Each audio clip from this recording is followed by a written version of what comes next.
অনেক আশঙ্কাকে অনেকটা সত্যের রূপ দিয়ে ভারত পাকিস্তান এক ধরনের সংঘাতে জড়ালো।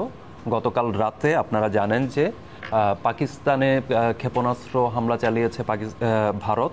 এ নিয়ে উভয় পক্ষের মধ্যে এক ধরনের বাকযুদ্ধ যেমন চলছে, তেমনি পাল্টা হামলার ইস্যু আসছে। নিহতের সংখ্যা আমরা বিভিন্ন মাধ্যমে জানতে পারছি। প্রশ্ন হচ্ছে, এই গোটা অঞ্চলে বেশ কিছুদিন ধরেই একটা ভূ রাজনৈতিক উত্তেজনা, একটা অদল বদলের মধ্য দিয়ে যাচ্ছে। নানা ধরনের সমীকরণ আমাদের সামনে আসছে। সেই সমীকরণে আমাদের প্রতিবেশী মিয়ানমার অনেক দিন ধরেই উপস্থিত। সেখানে দীর্ঘসূত্রী একটা অস্থিতিশীল পরিস্থিতি যাচ্ছে, সেখানে গৃহযুদ্ধ চলছে, সেখানে নানা ধরনের বহুমুখী সংঘাত চলছে নানা সশস্ত্র গোষ্ঠীর মধ্যে। প্রশ্ন হচ্ছে, ভারত পাকিস্তানের এই সংঘাত এবং মিয়ানমারের এই দীর্ঘসূত্রী যে পরিস্থিতি, এটা কোনোভাবে একই সূত্রে গাঁথা কিনা। দর্শক অবাক হবেন না, এই যে প্রশ্নটি এই মুহূর্তে অনেকটা বেখাপ্পা মনে হলেও আমরা যদি কিছু আলোচনার মধ্য দিয়ে যাই তাহলে হয়তো অতটা বেখাপ্পা মনে হবে না। আমরা মূল আলোচনায় ঢুকি। ইন্ডিপেন্ডেন্ট ডিজিটালে স্বাগত। এপ্রিলে কাশ্মীরে সন্ত্রাসী হামলায় ২৬ পর্যটক নিহত হন। সেই সময় থেকেই পাকিস্তান এবং ভারতের মধ্যে এক ধরনের বাকযুদ্ধ চলেছে। পাল্টা হামলা করা হবে। সিন্ধু নদীর পানি বন্টন চুক্তি, যেটা সেই চুক্তি রদ করেছে, স্থগিত করেছে ভারত।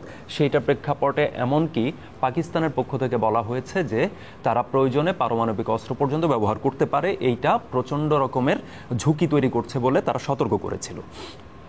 শেষ পর্যন্ত ৬ মে গতকাল রাত সেটা ভারত একটা পাল্টা জবাব দেয়। অনেকে এটাকে যুদ্ধ পরিস্থিতি বা যুদ্ধ শুরু হয়ে গেছে বলতে যাচ্ছেন, কিন্তু এটা এখনও আসলে হচ্ছে যুদ্ধ পরিস্থিতি বা যুদ্ধ শুরু হয়েছে এটা এখনও বলাটা একটু মুশকিল।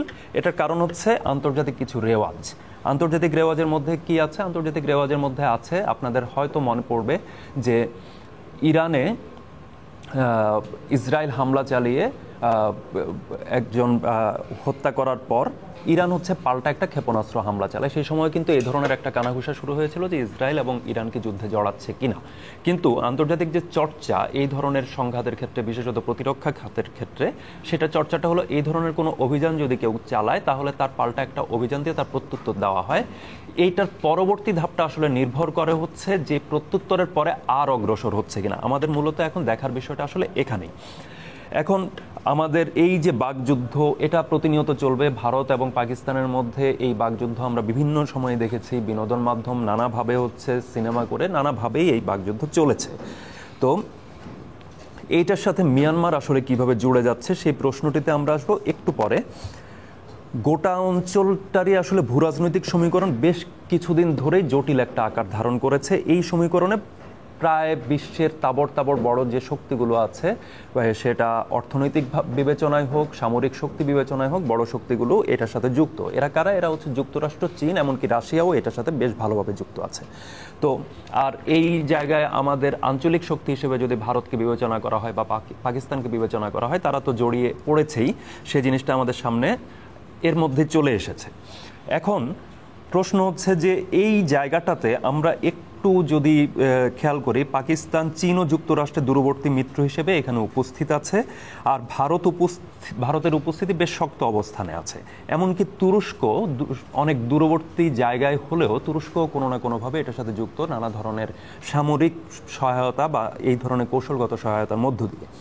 আর যেটা আছে সেটা হচ্ছে খুবই ইন্টারেস্টিং জায়গা, সেটা হচ্ছে তুলনায় অনেক দুর্বল হলেও এই যে বারোয়ারি একটা বিবাদ চলছে আঞ্চলিক বিভিন্ন শক্তিগুলোর মধ্যে, সেটার মধ্যে কিভাবে যেন বাংলাদেশ ঢুকে পড়ে আছে। এই যে বাংলাদেশের ঢুকে পড়া, এই প্রসঙ্গটা আমাদেরকে একটু হলেও চিন্তিত করছে। নানা জায়গায় সামাজিক মাধ্যমে এই বিষয়টা নিয়ে আলোচনা হচ্ছে। আমরা গোটা বিশ্বের এই যে নয়া বাঁকবদল যেটা, সেটা নিয়ে আমরা এর আগে বিভিন্ন সময়ে আলোচনা করেছি। সেইটাতে এই নানা ধরনের ভূরাজনৈতিক সমীকরণ যেমন এসেছে, তেমনি হচ্ছে নানা সম্পদের বন্টন ব্যবস্থা নিয়ে আমরা কথা বলেছি। আপনারা আগ্রহী হলে নয়া বিশ্ব নিয়ে এক সিরিজ আমরা করেছি, সেটা আপনারা দেখতে পারেন, বা হচ্ছে বিরল খনিজ নিয়ে আলাদা সিরিজ করেছি, সেটাও আপনারা দেখে নিতে পারেন। তো সেই আলোচনায় আমি যাব না। এখানে এই গোটা বিশ্ব ব্যবস্থা, নয়া যে বাঁকবদলের কথা বলা হচ্ছে, শক্তি সাম্যের এক ধরনের বদলের কথা বলা হচ্ছে, সেইখানে আসলে মুখোমুখি দাঁড়িয়ে হচ্ছে চীন এবং যুক্তরাষ্ট্র। এই চীন এবং যুক্তরাষ্ট্রকে যদি আমরা গ্রহ ধরি তাহলে এখানে উপগ্রহের সংখ্যা কিন্তু অনেক। উপগ্রহ কারা? উপগ্রহের জায়গায় আপনার এই আঞ্চলিক যে বিভিন্ন শক্তিগুলো আছে, এখানে আপনারা তুরস্কের কথা বলতে পারেন, বা আমাদের অঞ্চলের ক্ষেত্রে ভারত, পাকিস্তান, এই অংশগুলোর কথা আপনারা বলতে পারেন। এবং এটার পাশাপাশি হচ্ছে ইউরোপীয় ইউনিয়নের, আপনারা জানেন মার্কিন ব্লকের একটা শক্তিশালী রোল প্লে করে তারা, সেই ইউরোপীয় ইউনিয়নের কথাও আপনারা বলতে পারেন। তো সেই জায়গায় আমরা কোনো না কোনোভাবে বাংলাদেশ এই খেলাটাতে কোনো না কোনোভাবে জড়িয়ে পড়ছে কিনা, প্রশ্নটা আসলে এই জায়গাতে বেশ গুরুতর হয়ে সামনে আসছে। ইউক্রেনের অভিযানের কথা যদি আপনি বলেন তাহলে হচ্ছে ইউক্রেনের অভিযান যেমন হচ্ছে শুধু রাশিয়া এবং ইউক্রেনের বিষয় নয়, বা হচ্ছে ভারত এবং পাকিস্তানের যে বিষয়টি, এটিও ঠিক একইভাবে ভারত এবং পাকিস্তানের মধ্যে আসলে সীমাবদ্ধ নেই, বা মিয়ানমারের অভ্যন্তরীণ যে সংঘাত বা গৃহযুদ্ধ যদি আমরা এটাকে বলি, সেটাও আসলে শুধু মিয়ানমারের বিষয় নয়। আমরা মিয়ানমার নিয়ে বিস্তর আলাপ করেছি এর আগে। মিয়ানমারের ক্ষেত্রে আমরা দেখব যে প্রায় সকল যুযুধান যতগুলো শক্তি আছে, যারা একজন আরেকজনের সাথে লড়ছে, নানা কৌশলগত ফ্রন্টে বা সামরিক ফ্রন্টে নানাভাবে লড়াই করছে, সেই শক্তিগুলো সবগুলো মিয়ানমারে কিন্তু সক্রিয়। এক্ষেত্রে আমরা যদি বলি এই গোটা অঞ্চল জুড়ে আসলে চীনের কিছু বড় প্রকল্প, এবং সেইটা নিয়ে নাখোশ হচ্ছে যুক্তরাষ্ট্র। এই চীনের বড় প্রকল্পগুলোর মধ্যে কি আছে? উচ্চাকাঙ্ক্ষী প্রকল্পের মধ্যে আছে হচ্ছে বিআরআই প্রকল্প বা বেল্ট অ্যান্ড রোড ইনিশিয়েটিভ, বা এর সাথে হচ্ছে যদি আপনি বিরল খনিজের প্রসঙ্গটিকে যদি জুড়ে দেন তাহলে এখানে যেমন সম্পদের বন্টনের প্রসঙ্গটি আসছে, তেমনি কৌশলগত যে সংযোগ, সেই সংযোগের প্রসঙ্গটিও আসছে। এই যে বিআরআই প্রকল্প, এই বিআরআই প্রকল্পের ক্ষেত্রে হচ্ছে পাকিস্তানে এইটা একটা বড় বিনিয়োগ আছে হচ্ছে যুক্তরাষ্ট্রের, আর মিয়ানমারেও ঠিক একইভাবে চীনের একটা বড় বিনিয়োগ আছে, এবং এই মিয়ানমারের বিনিয়োগের অংশটি কিন্তু হচ্ছে আরাকানে। এবং চীন, কাচিন, এই বাকি যে দুই প্রদেশ যারা আলোচনায় তুলনামূলক কম আসছে কিন্তু হচ্ছে খুবই গুরুত্বপূর্ণ, চীন কাচিনে হচ্ছে এই সম্পদের বন্টন, যেটা বিরল খনিজ হিসেবে চিহ্নিত, রেয়ার আর্থ হিসেবে বহুল আলোচিত, সেইটার ক্যালকুলেশনে ঢুকে পড়ছে চীন এবং কাচিন। তো সেই জায়গায় হচ্ছে ভারতের অবস্থানটা আসলে কি? ভারত হচ্ছে অনেক বিবেচনার পর যদি আমরা ধরি তাহলে হচ্ছে পাকিস্তান বিআরআইয়ের সাথে সংযুক্ত হলো, মিয়ানমার বিআরআইয়ের সাথে সংযুক্ত হলো, বাংলাদেশ সংযুক্ত হতে গিয়ে একটু পিছু হটলো, ভারত হচ্ছে জিনিসটাতে আর যোগ করলো না, কিন্তু যুক্ত হলো না। কিন্তু প্রশ্ন হচ্ছে সে কি ত্যাগ করেছে টোটাল চীনের এই প্রকল্প বা চীনের এই মহা পরিকল্পনা, সেটা কি ত্যাগ করেছে? সোজা উত্তর দিতে গেলে হচ্ছে না বলতে হবে, কারণ হচ্ছে চীন বিআরআইতে সরাসরি যুক্ত না হলেও সে কিন্তু হচ্ছে ব্রিক্সের সদস্য হিসেবে রয়ে গেছে। কিন্তু এর একই সাথে হচ্ছে ভারত হচ্ছে আবার কোয়াড, যুক্তরাষ্ট্রের নেতৃত্বাধীন যে জোট কোয়াড, সেই কোয়াডেও কিন্তু সে অংশীদার হিসেবে আছে। এর পাশাপাশি যদি আমরা দেখি যে আরেকটা গুরুত্বপূর্ণ জায়গা হচ্ছে পাকিস্তান, মিয়ানমার এবং চীন, এই তিনটির স্বার্থ আসলে একটা আরেকটার সাথে খুবই ঘনিষ্ঠভাবে যুক্ত। ভারত মহাসাগর এবং সেখানে চীনের স্বার্থকে বিবেচনায় নিলে মিয়ানমার, এবং আরব সাগরের এন্ট্রি পয়েন্টকে বিবেচনায় নিলে পাকিস্তান চীনের জন্য খুবই গুরুত্বপূর্ণ একটা জায়গা। এবং এখানে কয়েকটি ছোট তথ্য যদি আপনাদেরকে দেই তাহলে মিয়ানমারে কোকুফু বন্দরে 730 কোটি মার্কিন ডলারের বিনিয়োগ চীন করে আছে। এর পাশাপাশি হচ্ছে পাকিস্তানে যে যৌথ করিডোর, যেটা বিআরআই প্রকল্পের আওতাধীন, সেই সিপিইসির অধীনে 2022 সাল পর্যন্ত তারা হচ্ছে 6,500 কোটি মার্কিন ডলার বিনিয়োগ করেছে। সুতরাং এই দুই অঞ্চল যদি কোনোভাবে ইন্টারাপ্টেড হয়, সেটা যুক্তরাষ্ট্র সরাসরি করুক বা যুক্তরাষ্ট্র অন্য কাউকে দিয়ে করুক, তাহলে চীন সেখানে আসলে নাখোশ হওয়াটাই স্বাভাবিক, সে এটাকে কোনোভাবেই মেনে নেবে না। তো এই যে জায়গাটা, এখানে সে এই পুরো অঞ্চল জুড়ে যে অবকাঠামো নির্মাণ করেছে, তার এন্ট্রি পয়েন্ট ভারত মহাসাগরে দরকার, আরব সাগরে দরকার, তার বাণিজ্যের যে রুটগুলো সেটাকে হচ্ছে সজাগ রাখার জন্য প্রতিনিয়ত, এবং সেটা কোনোভাবেই যেন বাধাগ্রস্ত না হয়, এই কারণে চীনকে এই কতগুলো ফ্রন্টে খুলতে হচ্ছে, এবং সেখানে পাকিস্তান এবং মিয়ানমার খুবই গুরুত্বপূর্ণ একটা জায়গা। এবার মিয়ানমারের প্রসঙ্গে যদি আমরা আসি, সেখানে আমরা দেখব যে সেইখানে একটু আগেই বললাম যে মিয়ানমারে প্রায় বড় শক্তিগুলো সবাই উপস্থিত। কারা কারা? চীন সরাসরি উপস্থিত, জান্তা সরকারকে সহায়তা করছে তারা সেই বহু আগে থেকে, বা মিয়ানমারের সরকার কাঠামোর উপরে তাদের প্রভাব বহু আগে থেকে। এখন যে জান্তা সরকার আছে তার উপর চীনের প্রভাব অনেক বড় একটা প্রভাব। এর পাশাপাশি যদি আমরা যাই রাশিয়া কি করে? রাশিয়া হচ্ছে জান্তা সরকারের যে সামরিক যে সহায়তা, সেই সামরিক সহায়তার 40% ওপর হচ্ছে রাশিয়া থেকে আসে। ফলে এই জায়গায় রাশিয়া এবং চীনের স্বার্থ প্রায় মিলে গেছে। এইবার যদি আমরা আসি, যুক্তরাষ্ট্রের প্রতিনিধিত্ব মিয়ানমারে কে করছে? যুক্তরাষ্ট্রের প্রতিনিধিত্ব নোবেলজয়ী, শান্তিতে নোবেলজয়ী অং সান সুচি। তো শান্তিতে নোবেলজয়ী অং সান সুচি সরকারে আসলেন, তিনি ডিফ্যাক্টো হিসেবে থাকলেন, মিয়ানমারের অভ্যন্তরীণ আইনের কারণে তিনি সরাসরি সরকার প্রধান হতে পারলেন না, কিন্তু তারপর তিনি আউটস্টেড হলেন ডিফ্যাক্টো সরকার থেকে, সেটাও তিনি পতন হলো। কিন্তু পতনের পরপর অং সান সুচি এবং তার যে বিদ্রোহী গোষ্ঠী, সেই বিদ্রোহী গোষ্ঠীর নেতৃত্বে একটা সরকার গঠন হলো, যেটাকে বলা হচ্ছে ন্যাশনাল ইউনিটি গভর্নমেন্ট। যুক্তরাষ্ট্র এই ন্যাশনাল ইউনিটি গভর্নমেন্টকে স্বীকৃতি দিয়ে বসে আছে। এখন প্রশ্ন হলো, এইদিকে বিদ্রোহী গোষ্ঠীর একটি হলো আরাকান আর্মি। আপনারা বেশ কিছুদিন ধরে এই আরাকান আর্মি কথাটা আপনারা শুনছেন। তো এই আরাকান আর্মি কারা? আরাকান আর্মি রাখাইন বা আমাদের পার্শ্ববর্তী যেই আরাকান প্রদেশ মিয়ানমারের, সেইটার প্রায় 90% ওপরে যারা নিয়ন্ত্রণে নিয়ে রেখেছে তারা এই আরাকান আর্মি। এই আরাকান আর্মির উপরে আবার মজার বিষয় হলো, চীনের বেশ ভালো প্রভাব আছে, যুক্তরাষ্ট্রের প্রভাব আছে, ভারতের প্রভাব আছে। তো এই যে কন্ডিশনটা, এইখানে এই আরাকান আর্মিকে ব্যবহার করে এনইউজিওকে ফ্রন্ট লাইনে টেনে এনে আরাকান আর্মিকে ব্যবহার করে আরাকান প্রদেশটাকে একটা স্বায়ত্তশাসিত বা কোনো একটা অঞ্চল হিসেবে যুক্তরাষ্ট্র গড়তে চায়। এখানে তার আকাঙ্ক্ষা বেশ পরিষ্কারভাবে সামনে এসেছে। এদিকে চীনের উপরে পুরোপুরি নির্ভরশীল জান্তা সরকার, এবং জান্তা সরকারের ছাতার নিচে আছে বেশ কিছু সশস্ত্র গোষ্ঠী, যারা বিরল খনিজের উৎপাদন, পরিবহন, বন্টন ইত্যাদির সাথে সরাসরি যুক্ত। এবং এই বিআরআই প্রকল্প, এইটা মিয়ানমারের মধ্য দিয়ে যে অংশটুকু গেছে, তার পাহারাদারও বলা যায়। এই পয়েন্টেই আসলে ঢুকে পড়ছে বাংলাদেশ, যেটার কথা আমরা একদম শুরুতে বলেছি, যে বাংলাদেশ তুলনামূলক অন্যদের তুলনায় অনেক দুর্বল কাঠামোর হলেও, অর্থনৈতিক বলি, সামরিক সক্ষমতা বলি, সেই দুই বিবেচনাতেই দুর্বল হলেও সে কোনো না কোনোভাবে এই বারোয়ারি দ্বন্দ্বের ভেতরে প্রবেশ করে বসে আছে। এইখানে কিভাবে প্রবেশ করেছে? জাতিসংঘের মহাসচিব ঘুরে যাওয়ার পরে আমরা জানতে পারলাম যে বেশ কিছুদিন পরে জাতীয় নিরাপত্তা উপদেষ্টা খলিলুর রহমান এবং আমাদের পররাষ্ট্র উপদেষ্টা দুজন বললেন যে মানবিক করিডোর দেওয়ার বিষয়ে এক ধরনের সম্মত হয়েছে বাংলাদেশ। তারপরে আমরা জানতে পারলাম যে আমাদের প্রেস সচিব জানালেন যে এই ধরনের কোনো কিছু হয়নি, এখনো এটা আলোচনাধীন রয়েছে। এই মোমেন্টেই জান্তা সরকারের পক্ষ থেকে জানিয়ে দেওয়া হলো যে তারা এটাতে তারা সহজভাবে নিচ্ছে না, তারা এটাতে ক্ষুব্ধ এই ধরনের আলোচনায়। এর মাঝেই আবার আমরা জানলাম, গতকাল আমরা খলিলুর রহমান, জাতীয় নিরাপত্তা উপদেষ্টা বাংলাদেশের, তিনি বললেন যে আরাকান আর্মির প্রশাসনে, কোট আনকোট, আরাকান আর্মির প্রশাসনে রোহিঙ্গা প্রতিনিধিত্ব চায় ঢাকা।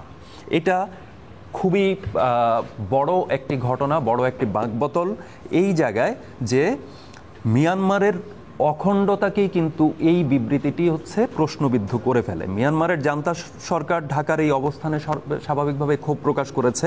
তারা বলেছে এমনকি জাতিসংঘের তত্ত্বাবধানে বা জাতিসংঘ আয়োজিত কোনো সংলাপও তারা মেনে নেবে না। কেন? কারণ জাতিসংঘ স্বীকৃতি দিয়ে রেখেছে সেই অং সান সুচির নেতৃত্বাধীন ন্যাশনাল ইউনিটি গভর্নমেন্টকে, যাকে আবার যুক্তরাষ্ট্র স্বীকৃতি দিয়ে রেখেছে। অর্থাৎ ওইখানে জান্তা সরকারের কোনো প্রতিনিধিত্ব নেই, এই কারণে জান্তা সরকার ওইটাকে মানতে চায় না।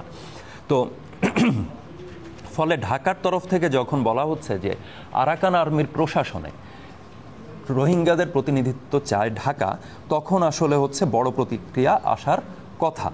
এখন আমরা আরেকটি দৃশ্যে ঢুকবো, সেই দৃশ্যটি একটু খেয়াল করব। কাশ্মীর নিয়ে যখন উত্তেজনা চলছে, সেই উত্তেজনার মধ্যে কি ভারত এবং পাকিস্তানের মধ্যে সেই সময় রাশিয়া জানাচ্ছে যে তারা ভারতের পক্ষে আছে, ভারতের পাশে আছে, এটা বিবৃতি দিয়ে জানালো। এর কিছু একদিন পরেই জানা গেল যে ভ্লাদিমির পুতিন, রুশ প্রেসিডেন্ট, তিনি দিল্লি সফর করবেন অচিরেই।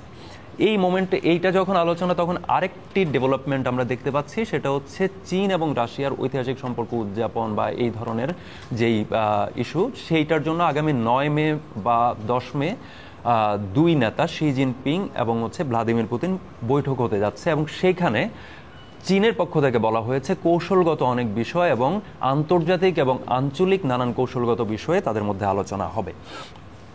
এই যখন পরিস্থিতি, তখন আমরা যেই জিনিসটি আবার স্মরণ করার চেষ্টা করব, সেটা জান্তা সরকারের সাথে কিন্তু মস্কোর ঘনিষ্ঠতা বেশ প্রবল। তাদের সামরিক সহায়তার 40% রাশিয়া থেকে আসে। এই যে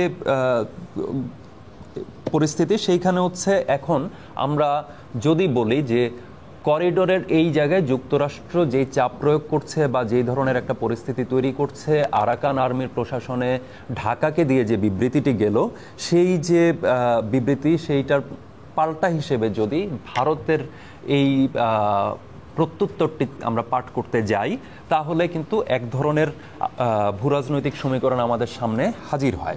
প্রশ্ন ওঠে, চীন এবং যুক্তরাষ্ট্র আসলে কোথায় দাঁড়িয়ে? যুক্তরাষ্ট্র এতদূর এসে যে আসলে গায়ে খেটে যুদ্ধ করবেন, এটা একটা বোকাও বোঝে। যুক্তরাষ্ট্র এমনকি যুদ্ধ এড়াতে পারলেও খুশি হবে। আর চীন কখনো সরাসরি যুদ্ধে জড়িয়েছে, সরাসরি এইটার আসলে ইতিহাস ঘেটে ক্লান্ত হওয়া ছাড়া কোনো উপায় থাকবে না। গোটা অঞ্চলে দীর্ঘস্থায়ী অস্থিরতা বা সংঘাতময় পরিস্থিতি তৈরি হলেও সহজে বড় শক্তিগুলো আসলে যে পরস্পরের সাথে লড়াইয়ে যুক্ত হবে না বা লড়াইয়ে নামবে না, সেটা মোটামুটি পরিষ্কার।